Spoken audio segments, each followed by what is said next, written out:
When it comes to buying razors these days, there's pretty much just two options. You can, one, go to the store, wait for the person to open the stupid lock counter because everybody steals them because they're too expensive, and you get your 3 razors and you go home. That's one way. That way is like driving a busted ass Civic. The other way is more akin to driving a badass muscle car El Camino.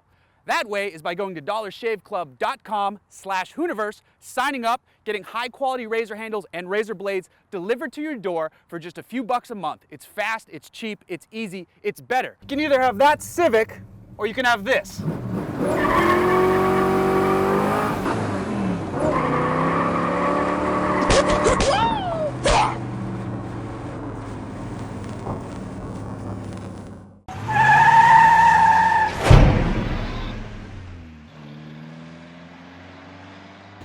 Here in the States, people get itchy when they hear the word compact car.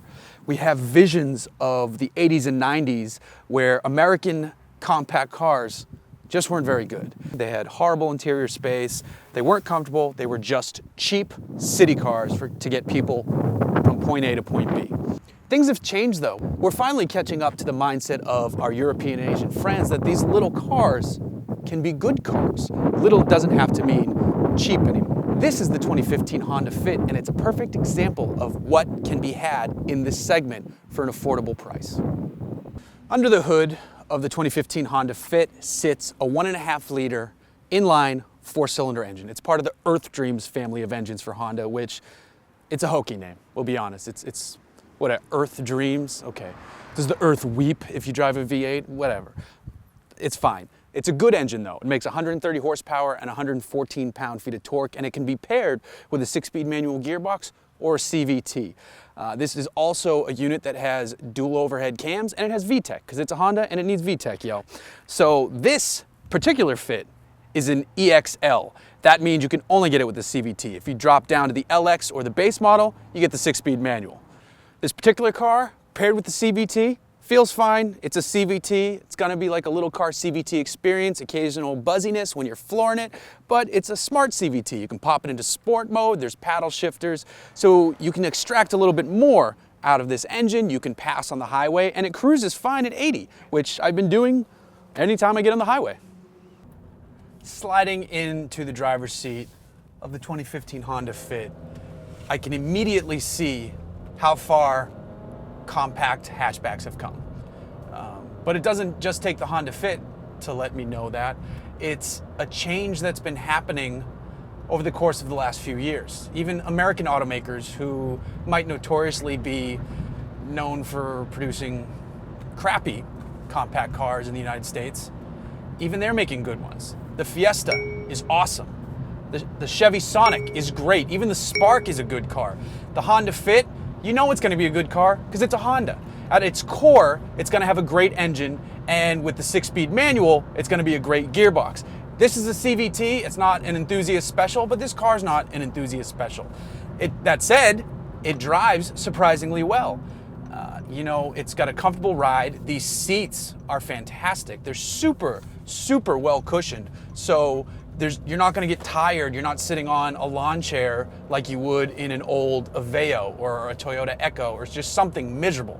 There's nothing miserable about this car. It's got all the amenities and features that you would want in cars much bigger and much more expensive. The base price for a Honda Fit is just over $15,000. This car is loaded to the max. Every option's been checked. This is an EXL with navigation. It costs $21,000. You don't need, this is the amazing part, you don't need to spring for the nav though. They've done something special here. What you've got is a touchscreen in the middle of the center stack, and if you get the version without nav, you get the same exact touchscreen. What you can do instead is buy a $50 app for your phone that pairs with this, and now you have full navigation on your screen. Brilliant. That's a feature that's going to be happening more and more in affordable cars. Instead of burdening you with, springing for their nav system, no, you just pair your phone, that nav goes up, boom, booyah, directions. Getting back to the way this car drives though, you press the gas, the throttle responds perfectly. It's got that little 4-cylinder up there, so that's not much of a surprise. What's a bit of a surprise though is how I was gonna say enjoyable the CVT is. It's not enjoyable. It's just not making me want to kill myself. And that's a huge win for a CVT. It keeps the car constantly in the power band, which you need in a smaller car with less power than something larger. And it's good. You know, additionally, I expected this to have an electronic power steering system that also made me hate life alongside the CVT. No, this is very properly weighted for the car. It doesn't feel like it has fake heft. It feels the right amount of heft, because you're not supposed to have tons of heft in a car like this, but you want to know that there's weight there behind the car, and I feel that through the steering wheel. So you can, if you want to, I mean, this is Hooniverse, so we would drive this car stupidly on occasion, but if you do, it's not going to be totally boring. It's not going to be thrilling either, but, you know, just know that if you decide to spice things up in your fit, you get some steering to back it up. A big plus for any car in this segment is the ability to package space into a small space. This is a small space, but it doesn't feel that small. I've got about an inch and a half of headroom still to go. The seat is all the way back, and I'm about as big as you want to be to drive this car. 6'3", 220. If you needed more legroom, you'd be a little bit out of luck. But the back seat, even with my seat all the way back, has plenty of legroom. They've thought about, you know, everybody, not just the front seat passengers. The way they were able to squeeze out all that legroom in the back is that the fuel tank isn't back there, it's under here. So for packaging issues, that makes this a much more compliant car for tall folks. You could have 4 6-footers in here and no one would complain. You don't just haul people though, you haul stuff too. This has Honda's magic seats. They fold away, you have a flat load floor back there, and you can fit tons of stuff in here. This would be equivalent to, honestly, a crossover once you fold everything down in terms of cargo space. So it's got that going for it, which is nice. So there always has to be some complaints about a car, right? Well, sure. I don't love CVTs, though with this car saddled with the CVT, it gets 38 miles per gallon on the highway. It gets 32 around town and 35 in combined driving. I have a very heavy right foot, and I'm averaging 29 miles per gallon. But that's because I drive like a jackass. There is one area where some folks seem to get concerned when it comes to small cars. Safety. You're in something smaller, you feel like there's a higher likelihood of you getting hurt if you're in an accident. That's not really the case either. These cars are extremely well engineered. Now, there's been some news recently because a handful of compact cars haven't exactly fared well in some of the testing. More specifically, the IIHS small offset overlap, the front end test where the two cars are offset. It's a really hard test.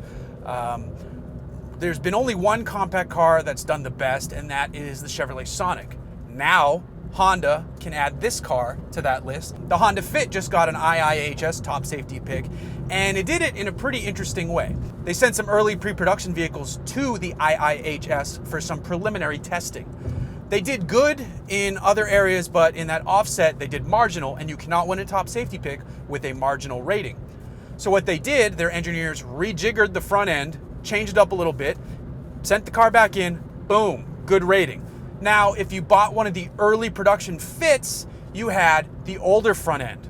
That's kind of lame, knowing that just a few months later, there's a safer Fit out there. So the Honda engineers couldn't just let that be. What you can do, if you have one of the early cars, is go into the dealership and they'll swap in the better front end for you. They changed some stuff on the front bumper. Now your car is also a top safety pick. That's kind of cool. You gotta admit.